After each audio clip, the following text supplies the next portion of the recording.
Authors Over 50, Writing in Life's Sweetest Third. Authors Over 50's weekly podcast celebrates writers and their journeys to publication. Writing after 50 is a whole story on its own, so let's skip to life's sweetest third and talk with authors about their journey from pen to publish. Welcome. I'm Julia Daly, your host, and I invite you to listen to interviews with writers who've achieved their goal of publishing a book just later in life. We've seen award lists for under 30 or under 40, but I've yet to see lists for those who've achieved a significant milestone of their own, launching a new career and publishing their first book after the age of 50. We will hear about these authors' inspirations, struggles, strategies, and the smell of that first book. These writers' journeys inspire me because I'm one of them. My guest today is an award-winning author who served as a public school teacher for 30 years before turning to historical investigation and writing. In 2008, the Texas State Legislature honored her career in education by formal resolution. A Western Writers of America Spur-Award winner twice, she also won the Caroline Bancroft History Prize from the Western History and Genealogy Department of the Denver Public Library, the Best Historical Nonfiction Award from the Texas Association of Authors, and was a finalist for the Oklahoma Book Award. She lives in the White Mountain Wilderness in New Mexico with her husband, Gary, and dog, Axel. Welcome to Authors Over 50, Jane Little Botkin. Thank you. Jane, our opening question on Authors Over 50 is always, what took you so long to write your first book? You know, I didn't think I could write. I was a senior English teacher and a freshman English teacher for 30 years. And I thought my students wrote far better than I did. But when I had them, we started researching the history of Hays County in Texas. And we started putting out a yearly book on that history. And I had my students do the researching. They were pre-AP GT class. And I would read their work and I go, gosh, they're so good with the way they put words together. But I always loved the history part of it and the research. And so I would take them deep into the, basements of, well, at that time, Hays County Courthouse, it was like in a dead zone, to do the research and get the letters and interview the elderly people to get those stories. So I would go in to take the students into these areas to get this research and then show them how to document it and how to write the questions. This is what I loved. So fast forward to 2002, and of course, teacher, I taught my own sons, which they can't say necessarily was great, but we were a small school district at that time in Dripping Springs, Texas. And my son came into my office one day and he said, Mom, he was showing me a cartoon and he said, isn't this our uncle? He was in an advanced placement American history class, and he had to write a DBQ, which was a document-based question for his class. And it showed a man being hanged with the Montana Vigilante Code 3777 pinned to his body. And also two men, one wearing a mask representing the robber barons that we studied, when we were in high school from the turn of the 1900s. And he's wearing a mask and he's hovering over the newspaper journalist and he's dropping like 30 pieces of silver into his hand and saying, okay, just tell them he's a traitor. And I looked at that and I said, yes, that's my uncle. And he goes, that's what I thought. And so I thought, gosh, I need to tell the story. And I knew that my parents, because my uncle was a radical, truly was a radical labor organizer who literally his death shut down the country at a time when we were going into World War I. My family had not talked about him. They'd hidden it. And I thought it was because he was a socialist, which he was. Of course, all of Oklahoma was pretty much socialist in 1907 because of events that happened there. I thought, well, I need to research this. So I waited a few years, and that was in 2002. And 2008 came, and I'd been talking about it. When I retire, I'm going to write a book. I'm going to write a book. But it was the research. That's what I wanted to do. I wanted to research it. I hadn't really thought about writing it, once I got the research. So sure enough, I retired. And so in 2008, when I was 56, I retired and I started my journey researching. And because my uncle, who's named Frank Little, and I'll hold up the book so you can see it with the Spur Award stickers on it. Because he had gone into 10 different states to organize miners, he started out. Then it was farm workers before there ever was a Cesar Chavez. He was the first pioneer of the Western free speech fights. He's very, very famous for what all he did. Went everywhere.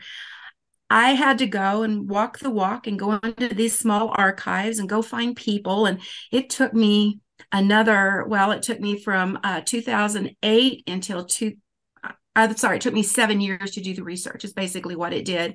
Then it took me 1 more year to write it. And so there I was, and I needed to publish a book. And I thought, okay, now what do I do? I didn't know anything. I didn't know anybody who wrote books. And so I'd always told my seniors when they were applying for college, okay, guys, this is what you do. You need to decide that one university and college is really kind of out of your reach, but that's your dream one. And you apply there. You apply for the very easiest. Well, you can go to ACC, and I don't mean to cut Austin Community College, but that was a given. You could go to ACC and then pick one right in the middle that's probably pretty safe. And a lot of them would say, okay, Texas State at that time. And I'm not trying to step on any toes, but I'm a Texas Tech fan, so I'll just say that right now. Anyway, so I thought, well, I need to apply that also to myself.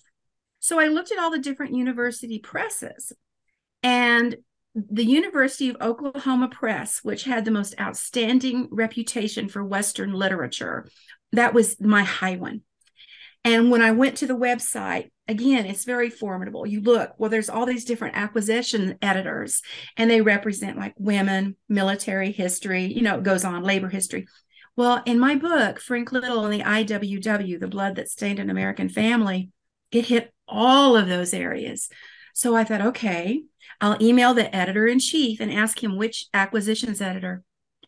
This was a blessing. It turned out the editor-in-chief, Charles Rankin, who was the most wonderful editor I think they've ever had worked as the editor of the Montana Historical Quarterly for 12 years. And my uncle had been hanged. He'd been lynched in Butte, Montana.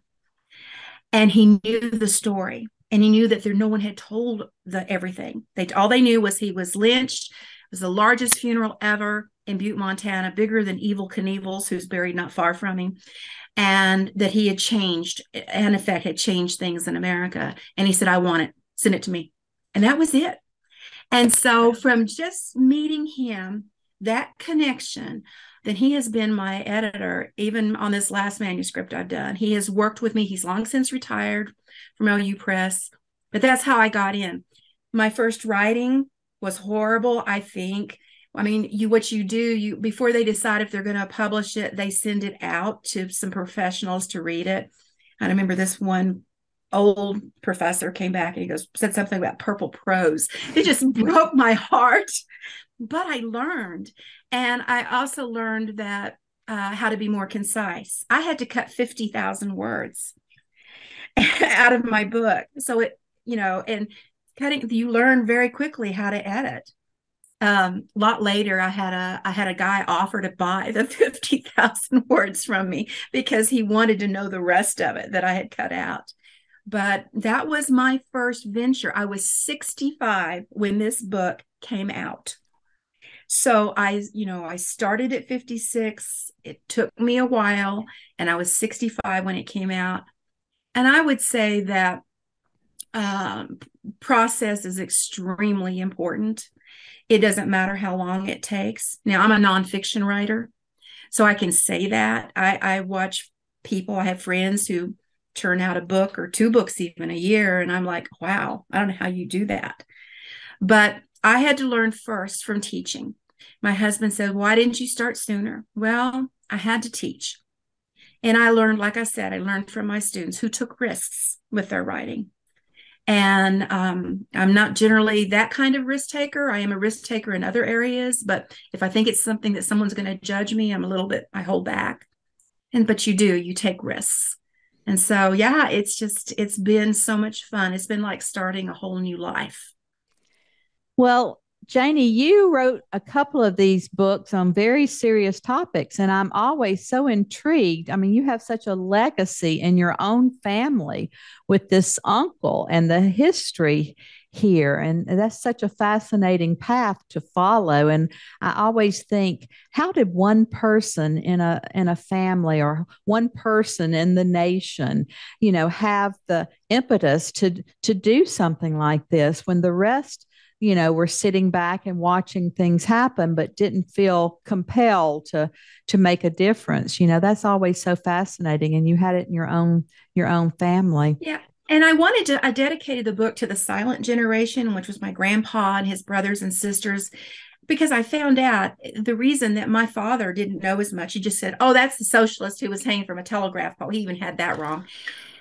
They kept it secret because at that time, the Bureau of Investigation, which is today's FBI, raided my great grandfather's home, who was Frank's oldest brother.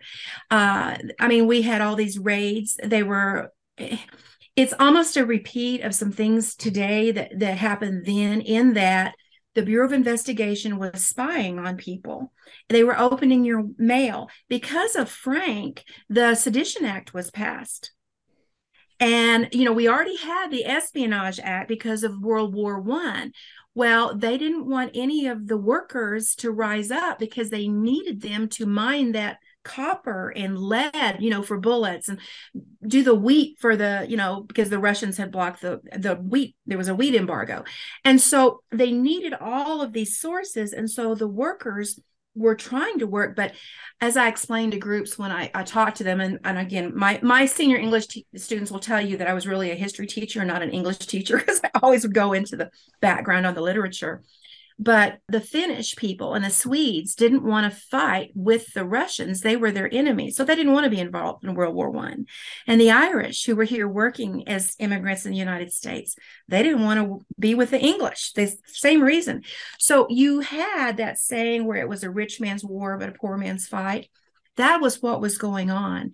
And Frank, pretty much just from free speech fights, just from talking on soapboxing on corners, he and the industrial workers of the world, the IWW, became enemies of the American government, and they wanted them shut down because they could control industry, and that was the bottom line. But the punitive actions spread across the United States, and people were put in jail just for speaking German. They might have been here for like in Fredericksburg. I think Janice Woods Wendell wrote the book Will's War. And if you read that, it's her, about a family member. They were German, and the community turned on him because he was German, and he had to go to court. And this was a real time.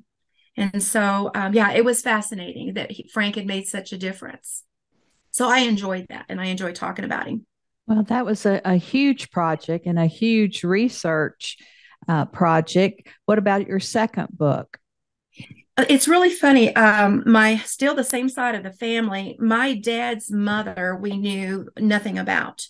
And the more we found out that actually her mother, my great grandmother, might have been maybe a prostitute who came west. She was a Danish immigrant, and there was no father. And my grandmother was born in Denver. And when my great grandmother died, she was whisked away to Iowa, supposedly with relatives. She was 15 years old, and they married her off to a 30-something-year-old man, farmer, Norwegian farmer. She lasted there 1 year, and then she came back to Denver. And so again, there's all that mystery in the family. Frank, I found out, had helped supposedly a housemaid, organize a housemaid's union in Denver. Her name was Jane Street, and she had started this housemaid's union because she was wanting to punish the elite ladies on Denver's Capitol Hill who had besmirched. They had said very derogatory things about immigrant women who were murdered in the Ludlow massacre in 1914 in Colorado. It's horrific. They just thought that they were like animals. Well, I found out that my grandmother when she escaped, she had gone to Boulder the exact same year and was hiding in a mansion in Boulder where she was working as a domestic. because for Scandinavian girls, if you're not married, good girls become maids, become domestics. That's considered honorable. And I thought, wow, that is just so close to home. Well, I thought I'll look into that one too, because I always love the family connections. And sure enough, Jane Street wasn't a maid. She was actually a skilled stenographer, had a horrible life with men herself. I mean, it's a great story. Janie, you have a family that is so rich to mine. Not many writers have such a family to mine, and you are just Yeah, so fortunate to have all those I strong am. personalities and strong history of these people in your family. I just don't have enough years to live, I don't think, to tell all the stories I want to. Well, now you're writing about something as a Mississippian I didn't know anything about, and it's called Guy Rex. The Yeah, fact, it's called the Pink Dress. you, Memoir of a Guy Rex girl. Yeah. okay, but Guy Rex were the famous Miss USA and Miss Texas beauty queen makers. So I'm wondering, Mhm. is that a lighter subject than the other two books you've written? No, it is and it isn't. I was at a Women's Writing the West conference in San Antonio in 2019. It was right before COVID started. And we were sitting in the bar late at night, and it was just some ladies I just met, which is the best way if you're writing with women. And there was a literary agent in there, and we were in there telling stories. And I started telling stories about this pageant. And I had them laughing. And the agent said, "You need to tell Guy Rex's story." And I said, "No, I don't want to write about Richard Guy and Rex Holt." She goes, "No, you really need to write this." So I went to bed that night and I thought about it. And then I thought, well, yeah, I could tell it. But then I realized it was a deeper story, because it is also the relationship between a mother and a daughter. My parents literally gave me to Guy Rex, which was bizarre. My father at that time period, it's like normally he would have been, no, I don't think we're going to do that. But they were having marriage difficulties. And these two guys were so outstanding already in El Paso. They called him the boys because they were very, very talented. But they handed me over to them. Basically, I was an 18-year-old and they took charge of me. I was really young. But so I wrote the story about becoming the first Guy Rex girl, and Guy Rex girl is a trademark.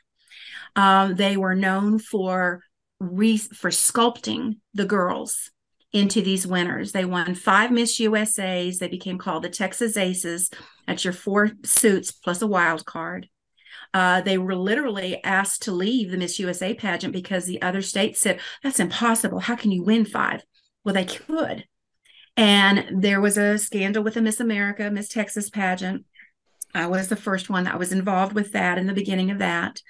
And yeah, it's a great, great story. It is a memoir. And I've had one New York editor tell me he thought it was more of a regional book, but it's really not, because it does go all the way to Atlantic City and it goes to New York. As far as the impact of these two men had, they were just extremely talented. But I fought them. Oh, did I fight them? I had not ever had anybody control me. My mother was controlling, but this was something else. So yeah, it's that year. And then it is about my relationship with my mother through all of this infidelity with my father. It ends in 2016, I think, or so, with my granddaughter trying to try on a dress, the pink dress, on a dress form. And I can't even zip it up on the dress form because they made my gowns 19 and a half inches. They made me I had to lose weight until I had a 21-inch waist. And then my dresses were sewn 19 and a half, and they would literally squeeze me in, and I couldn't eat. And so it covers 2 Miss Texas pageants, one in San Antonio, the one in Fort Worth, one for Miss USA Universe, one for Miss America. A lot of prominent people and some infamous people that have been written books have been about, who were involved with me. And then, of course, getting all the way to the end and realizing that the sum of your measurements does not define you. I'm telling my granddaughter that, who wants to wear the crown and put on the dress. I just love how it goes to the next generation and your advice to your own granddaughter after what you experience. I just find that so fascinating. So I can't wait to read it. Well, it will be out. As I said, it's called, I don't think they're going to change the title. It's called The Pink Dress, Memoir of a Guy Rex Girl. And it is supposed to be out, earliest will be August of 2004. So it is a wait. In May, we'll start putting the book together. So I'm working on all the permissions and things like that for photographs and music. Is this the same publisher? No, I could have taken it to a university press, University of Oklahoma Press, but I thought I wanted to do a traditional. So I thought, okay, I'll just go to the Women Writing in the West conference, which was in Oklahoma City this year. And I signed up. There was only one editor there who would even take memoirs, but She Writes Press was there. And I knew it was a hybrid and they do like memoirs.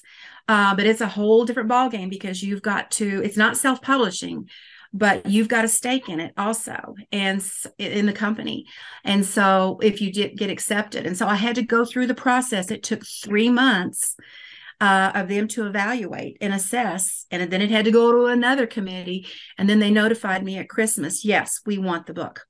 So I just recently signed the contract. We'll see how this goes. I'm excited. I know they're going to put out the books. If the marketing is going to be no different than if I were at a university press. University presses do very little because they're on a limited budget. So in this case, I'll be marketing a lot myself. They'll get the books out. That's no problem into bookstores anywhere else. But it's no different than what I've done. I think Jane Street, I was in Colorado. Oh my goodness, I bet 15 times last year. And so I'm ready to hit Texas when this happens. And I can't wait. Well, She Writes Press is very well respected in the industry, and they are famous for their memoirs. So I'm sure you're going to do quite well there. Have you started any marketing, or with your first 2 books, did you find anything that worked or maybe that didn't work? Even the big 5 publishers require their writers now to do most of their marketing. Well, a podcast just like this is wonderful. I've done a number of podcasts. And of course, I think the trick is whether you do a podcast or you are featured in a magazine, and I have had a couple of those because of the awards. Those help, but you have to get that out yourself, whether it's on Twitter or Facebook. And then if you get it to your publishing company, then they send it as well. I have been very remiss with newsletters. This is something I'm going to be working on, and having a mailing list. This is new for me. I'm going to be doing that. And for the first time ever, I'm going to be approaching indie bookstores in Texas. The University of Oklahoma Press, they won't put your books in bookstores. And I found out why after working with She Writes Press is because the returns policy, when you get your books returned, that costs money, and they will order a bunch of books, let them sit there, and they say, okay, we don't want these sitting here now. We're going to send them back. And so I'm learning more of the aspects of how this works behind the scenes that I was never told at OU Press. So I'm kind of trying to get a little bit more savvy to the game on this, but I already have some independent bookstores who want to see The Pink Dress, and I have friends who live all over the state. I'm going to try that I can stay with to save money instead of a hotel. And I'm going to try to go to as many book festivals as I can. I have found out that also makes a difference. So between book festivals, I always tell people, yes, it's worth it to enter awards. Make sure they are reputable organizations that give the awards, not ones who just want money and have like 100 different prize categories. Because if you are selected for a winner and it's a reputable award, that goes a long way too. So I'm going to try with this book as well. As it was very fortunate for me, the Spur-Award-winning really opened doors for me from Western Writers of America. So I'm very excited about that. Well, Janie, I started with my first book. It was had a thread of memoir running through it because I'm an adopted child from a maternity home in New Orleans. And so I started my own personal tour in New Orleans at that maternity home. So maybe you need to revisit El Paso and start your tour there. And you will probably get a lot of press because certainly that name is still very important there. Yeah, I'm speaking to a book club, a women's book club in El Paso in May, and it's about Jane Street. But I've been told really all they want to hear about is the pink dress. I think they're looking to see if their family name might be in there or something like that. I don't know. I Yeah, bet I'm that's going to the start. truth. Well, tell us a little bit more about the passages you've brought to share today, and then read from your book so Okay. that we can hear your tone and voice. All right. I am actually going to read. I debated. There is a passage where my roommates, there were four of us, and I sneaked down at TCU to the lobby for the Miss Texas, Miss America pageant. And I'd been starving, and Guy and Rex had been watching me. And they brought in this big Texas size sheet cake. This one girl who wanted to win Miss Congeniality. I mean, it was the size of a card table, and I was starving. We walked down at 3 o'clock in the morning, and I thought, I'll read that passage about how I ate all of West Texas, the Panhandle, because I was born there, and so forth. But no, I'm going to start this off mainly because I want to see the relationship with my mom and where it was going. And this is the opening chapter, but part of it, just part of it. Wanted, you could be Miss America. The words proclaimed in black and white above and below the beaming face of Phyllis George, Miss America, 1971.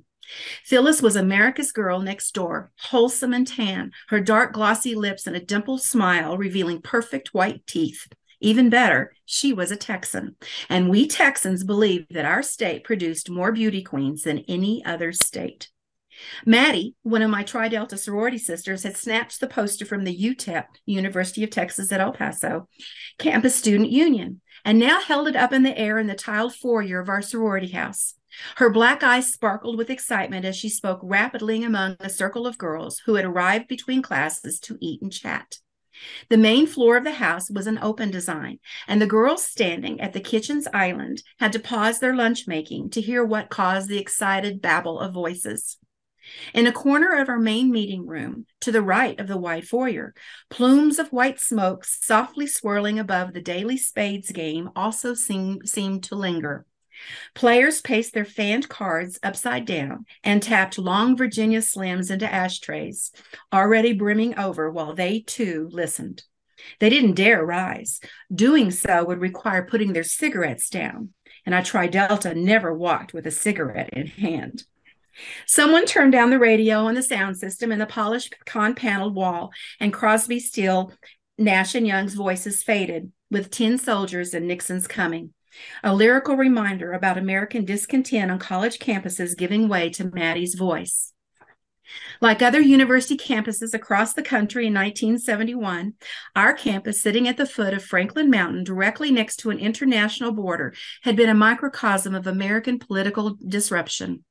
Walter Cronkite's evening news with his nightly body counts and Life magazine's weekly graphic images fragmented our daily lives, adding color to stories about Vietnam protests and massacres, Weatherman bombings and Black Power and La Raza Unida rallies. Sit-ins, bomb scares, and streakers wearing nothing but their ski masks peppered my collegiate career as I tried to find my place among scholarly and social organizations, while radical groups fomented on campus. I'd not been a rebel, at least not yet, but rather an extraordinarily obedient daughter who feared veering out of her mother's orbit. To make certain that I grew in a healthy environment, my mother became my Girl Scout troop leader, school parent volunteer, cheerleader parent, and primary punisher of all my sins. And because I was understood that college was in my future, Mother pressured me to join myriad organizations in preparation. Later, she complained that I burned the candle at both ends, but I didn't care since I'd been so interested in life and learning. To keep up with my activities, Mother had to join them in some fashion as well. Why? To ensure my accomplishments. At first, I didn't question my supermom's role in my life, though rebellion had begun fermenting in my mind. I bravely took a wee step in defiance early on, changing the spelling of my name from Janie, Janey, to Janie, Janie. Yes, I was gutlessly obedient. Still, my secret pleasure every time my mother had to read something with my newly spelled name was something. The sorority was Mother's idea. She had been an AD Pi in a Texas Panhandle college in a Greek system devoid of men during World War II, and as a result often reminisced her friendships with other girls who waited patiently for returning soldiers to repopulate their college and their campus. In college, I would meet a suitable husband, she claimed, someone with purpose and a brain. Still, with the university life she engineered for me, she now had to shoulder new worries about the company I kept. This is my favorite part right here. Possibly my mother dreaded that I would sneak out a window to meet a boyfriend, spending all night, something she admitted doing herself. Or possibly she worried that I would run amok, possibly to Juarez, Mexico. There I might sit with my friends in a circle around an ancient table with scarred chairs, their cracked upholsteries prickling my back. Just inside a door near the curve of the Kentucky Club's polished bar.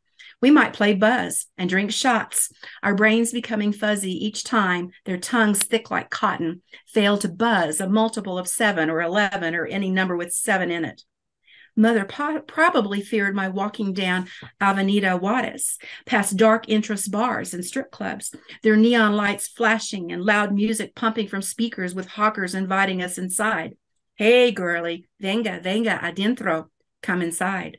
She might have worried that I would stop under the sign at Fred's bar to eat a ham and avocado of unknown origin and a sandwich wrapped in a Mexican bolillo and purchased from a ragged street vendor. Inside the doorway, college students and Fort Bliss soldiers would leer and laugh too loudly while we moved on, stepping over litter that stank of decay and debauchery. Perhaps Mother feared that 2 pennies might elude my clumsy fingers in the bottom of my bag as I frantically tried to find coins to buy my way home through the turnstile gate at the Santa Fe Bridge, even as the person behind me, dodging a splatter of vomit, would ask, "Anyone got change?" I decided my mother was afraid of me becoming her. There would be no more risk with my education. Instead of attending Rice, where academic funding awaited me, I'd remained in El Paso, bribed to stay home with a used Canary yellow GT Mustang convertible. I was not ready to live away from home, Mother said. Not ready was her excuse for most everything progressive and out of her control in my life. And I controlled that car 1 year later.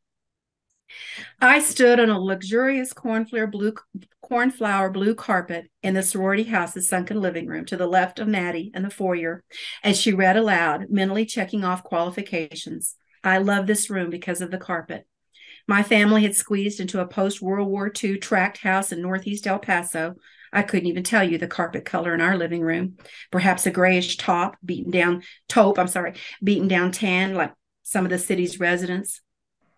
$4,000 in scholarships and prizes to be given locally. Must be single, never married, or had a marriage annulled. Check. High school graduate by Labor Day. Check. 18 years old by Labor Day to 28. Check. Have a talent routine. That stopped me. So that's some of the beginning. Janie, that is just, that threw me right back into college in the 70s and my own mother too. So I think we're kindred spirits there. And you know, because I am a historian, I can't help it. I do get the history in there. I kind of write it differently. Yeah. I read once someplace that memoirs should be, the bulk of it should be dialogue, but mine isn't, but it worked. So it's going to be a great book. Thank you. Well, as always, our last interview question is, our writers over 50 are a unique set. Do you have any advice for writers 50 and above? Yes, do what your heart tells you. If people stop and tell you that you're too old, I would look at them and say, I don't think your lifespan is going to be very long. I truly think that if you have the health and you've got the means to do the writing, even if it means taking risks and you're uncertain, you need to go for it. I know it's keeping me young. And even I was very blessed to get a publisher to begin with. And I think that anybody today, if they really seek out somebody to publish, they can find it. Some people can self-publish, but there is nothing stopping anybody today, unless it's your health. Yeah. I agree. I am interviewing people in their 70s, 80s, and 90s, and they're still writing beautiful work. So I think we can do it as long as people swim, which is the rest of our lives. So I just appreciate you being with us here today. And we are now excited to say you're one of our authors over 50. Thank you for having me. Thank you for joining us today. Please look for Authors Over 50 every Thursday when we will have conversations with accomplished debut novelists over the age of 50.